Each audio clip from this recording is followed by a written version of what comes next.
Je sais que vous avez eu vent de mon sujet. Non. Non? Oh, Seigneur! On m'a averti à l'avance. Oui, on vous a prévenu. On vous a prévenu. Ben d'abord, heureux matin à vous. Ben, heureux matin à vous aussi. Oui, vous allez bien. À l'œil taquin.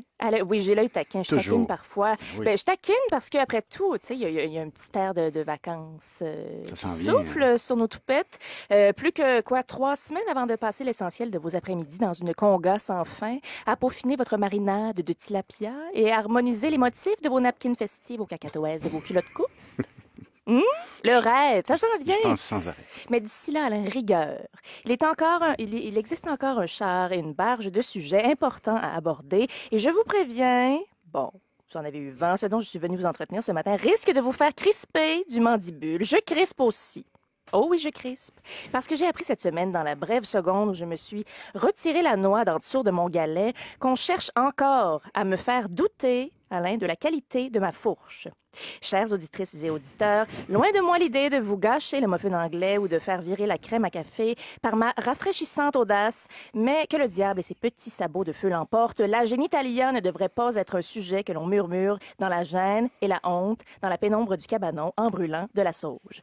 Figurez-vous, Alain, qu'une pernicieuse tendance sévit présentement sur les réseaux sociaux parce qu'une entreprise, elle doit fleurir par centaines, mais une entreprise américaine toute particulière a décidé de mettre en marché les comprimés My Sweet V, une pilule encensée par le Glamour Magazine et que l'on ingère pour donner, attention, une saveur et un parfum semi-fruité à nos muqueuses. Continuez. Mais non, mais quelques instants de Et le pause sont silence. nécessaires. Le parce que- silence, Sophie. Mais non, mais il faut prendre un moment de silence D'accord. parce que je peux pas croire qu'on parle encore de ça, qu'il faille encore aborder le sujet. Parce que c'était déjà pas assez de nous dicter la teneur d'une coupe bikini acceptable pour la garden party, de propager l'odieuse rumeur selon laquelle nos petites lèvres ne devraient jamais dépasser du casseau pour respecter l'esthétique sexuelle des jours de noces et de donner toutes sortes de sobriquets d'une tristesse infinie à la vulve comme noun, moule, smoke meat, cave à cigare ou encore Modigliani qui sue, Alain, pour s'assurer que le monde entier et sa parenté soient bien au courant que les parties génitales féminines, c'est hideux, c'est gênant, puis ça devrait être brouillé en gros pixels flous jusqu'au trépas pour s'assurer que nulle rétine, n'en croise jamais la vilaine plastique. À cette heure qu'on s'était assuré de nous emmurer le pistil de préjugés puis de matériel pour 8 psychanalyses, voilà qu'on s'attaque à sa saveur. Et la bouteille de My Sweet V est promesse de formidables banquets. For a semi-fruity taste and a sensual smell. Voulez-vous bien me dire pourquoi est-ce que les femmes devraient désormais se badrer de goûter semi-fruity, Alain? Quand l'épicerie réalise un banc d'essai de confiture de prunes dans des petits copes de papier au HEC, il n'y a pas un goûteur qui déclare que sa marmelade a un petit goût pas vilain de flore vaginale et puis de moiteur post-pilates. D'une part, je saisis mal comment l'ingestion de ces pilules ne te mène pas direct à une cure de canestin de 8 mois, inflammée comme pas une, mais consolée de dégager une vague odeur de goyave. Moi, je croise une feuille de Bounce, puis je dois m'asseoir dans une bassine de glace pendant 3 semaines. Voulez-vous bien me dire en quoi ces pilules-là peuvent faire du bien aux femmes?